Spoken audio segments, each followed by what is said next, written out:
So week 2 of January has passed and there was a lot of news circling around Tesla.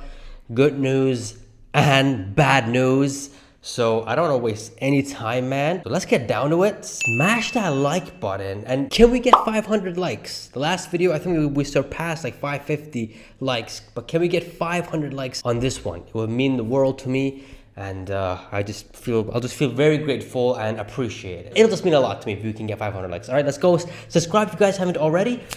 Let's get week 2 down and under with. Starting off with the one and only, the Cybertruck. This is the 8th week that Tesla has been sending mass invites for the Cybertruck for the Foundation series. So they're going to continue with that, and they're pumping out as much as they can to deliver their 2 million pre-order of Cybertrucks. So this is only just the beginning.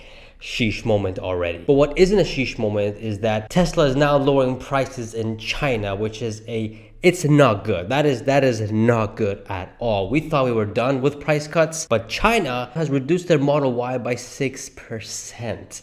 And that's a lot. But at the same time, in the US, they increased the price of the Model Y 7-seater of $500 to $3,000. So, you know, price cuts down, price cuts up some places, but majority of it, price cuts down is taking more of a hit. There's more cuts than ups. So that is not a good thing. However, though, we do know that COGS is going down per every vehicle that Tesla makes, especially now that when they're ramping extremely at capacity in Shanghai. So they have this margin to go lower.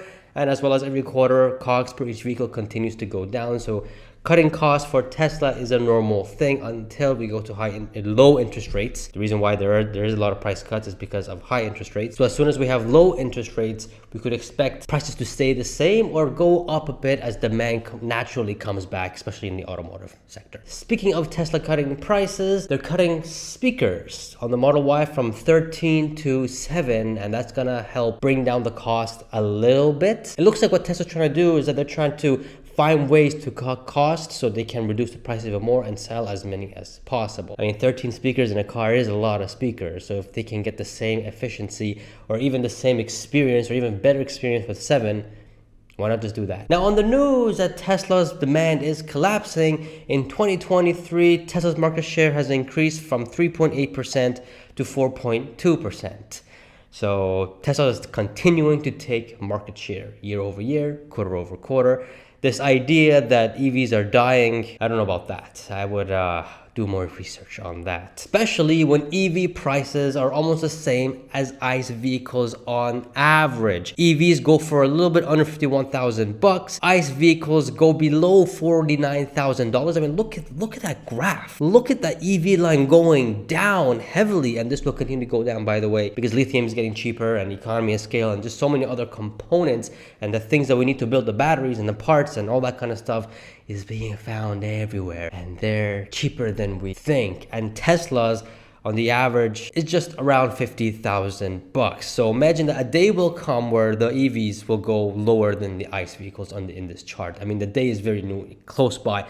If we are not below the ICE line here or below 49,000 by end of 2024, I'm going to be shocked. So that's all I'm going to say with prices and the average. EVs are the future. I'm telling you guys, EVs are the flippin' future. All the data points to that. I don't care what anybody says. If they say otherwise, they don't know much about EVs. Model Y continues to conquer Earth by becoming the best-selling vehicle in Switzerland and in many other places and Australia. And apparently now Australia's favorite car is the Model Y.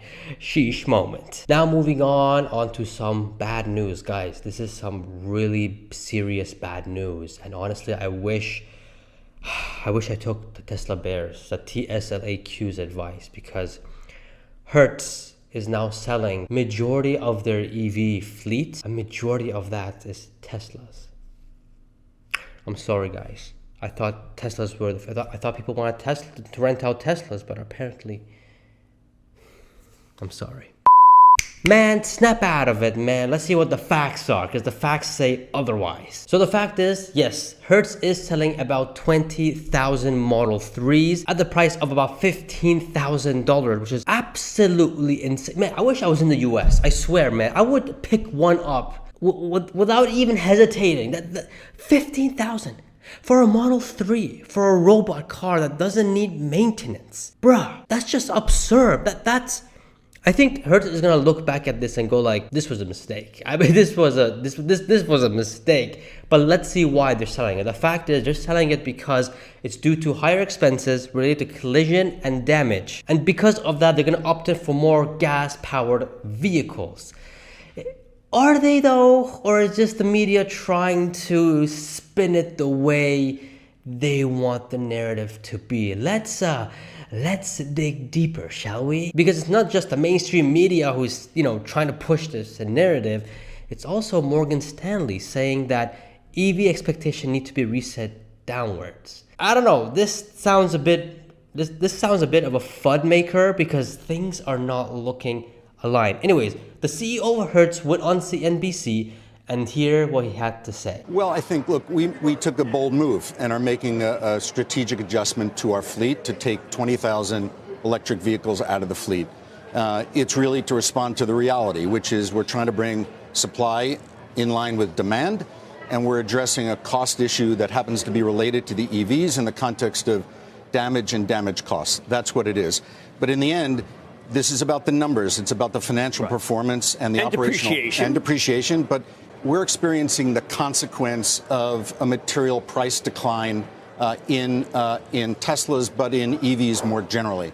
So at the beginning of this year, when Tesla took down the price of their cars, residual price falls, depreciation goes up. That's obviously a cost to the business. And depreciation, that's out of our control, but you need to react to it, and we're reacting to it. So that's interesting. Aha. Did you guys catch that? The CEO of Hertz is saying because of depreciation. Guys, as you guys know, Tesla has reduced the prices of Tesla, especially the Model 3 and the Model Y, heavily in 2023. So when Hertz bought these vehicles all the way in 2021 at the peak price, and now they're trying to sell it now, the depreciation is crazy. Just look at the prices of Model 3 since 2021 till now. It's a massive difference. So they got hit big time with depreciation. You know, Carl, the one thing I would say is that at some point, the reality of EVs and Teslas being the best-selling car will at some point render them the best rental car.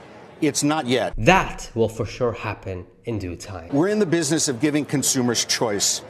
We're including in that choice electric vehicles. And there is a significant component of our customer set that are still paying us a premium for these. It's just not at the level of demand that we anticipated. Did you guys catch that? Hertz CEO just said that there's a significant amount of customers that do pay a premium to drive these Tesla vehicles. Essentially saying that this market is growing and there's a lot of people who are willing to pay a premium to drive EVs or rent out the EVs. However, though, they bought too many vehicles in the beginning. 20,000 was a lot. I think they ordered about 100,000 vehicles. That was a bit too much for them, and they're gonna scale back so they can have that demand and supply to be filled. I guarantee you guys, from 5 years from now, that majority of Hertz inventory or Hertz rental cars will be all EVs. That's all I'm saying right now.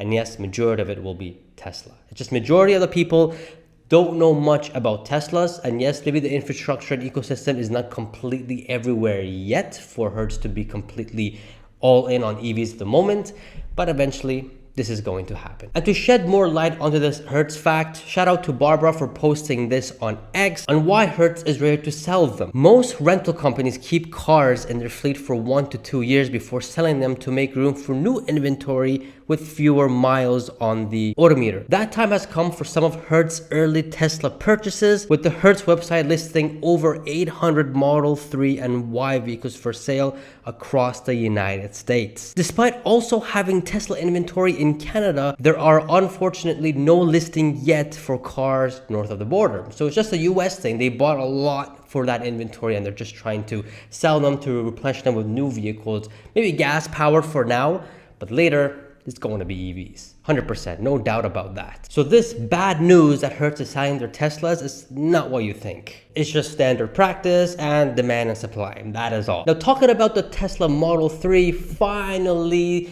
the refresh version has been launched in North America. And here's the cool thing. The price is the same price as the old Model 3. So that is amazing, no price increases, but take a look at the improvements on that. Like, shout out to Sawyer Merritt for this. Y'all gotta pause for this to read it, because there's a lot of improvements and you're getting all that for the same price as the old Model 3? Can somebody please sell me a Model 3? Tesla, please come to Kuwait. I really want this Model 3 Highland or refresh, whatever they call it.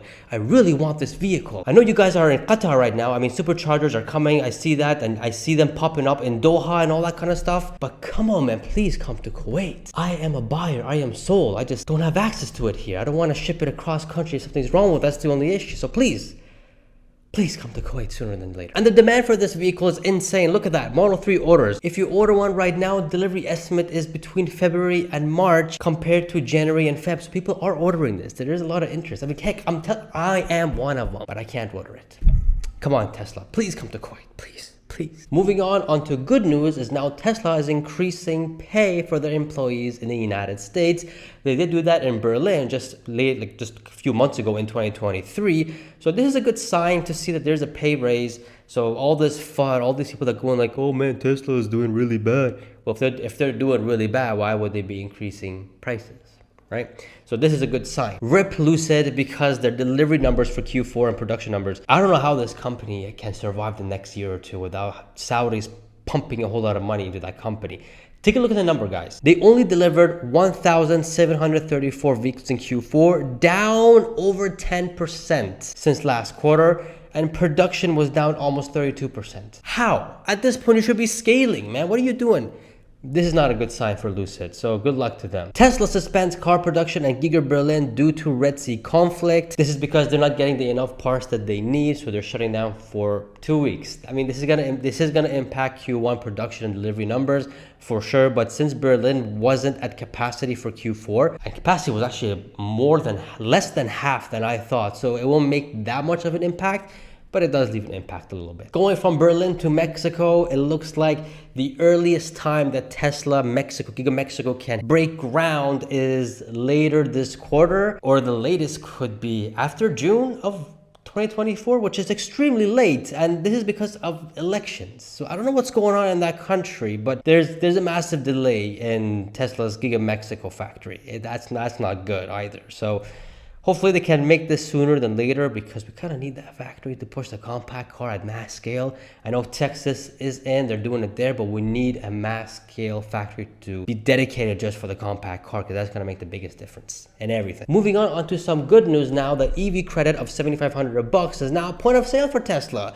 So this is a very good news, because now customers can get $7,500 off right there and there where they buy a Tesla or an EV vehicle, instead of waiting until the end of the year to file it to get a rebate from the government. So this will actually help push sales for Tesla for customers that are having a hard time in this period because of high interest rates. Tesla Roadster is now rumored to be coming in 2024. I mean, Elon did say in Investor Day that they are thinking by end of 2024 to roll them out. So this is great news. Another great news is AARK keeps buying Tesla stock over and over again, and that is awesome. I think it's been a week or two now they keep buying, so that is a sheesh awesome moment. And speaking of AARK, Brett, he's saying that this month version 12 FSD is going to be rolled out to all Tesla customers who have beta, because it's still beta at the moment. I reckon a few more tests, or maybe halfway through the version 12, they'll make it unbeta for everyone to use, but let's see what happens. And this isn't confirmed either, so let's see what happens this month. But if this is true, that is very bullish. Rumor is Tesla India. Oh man, Tesla India is, or India and Tesla going back and forth. It's like a drama film, you know what I mean?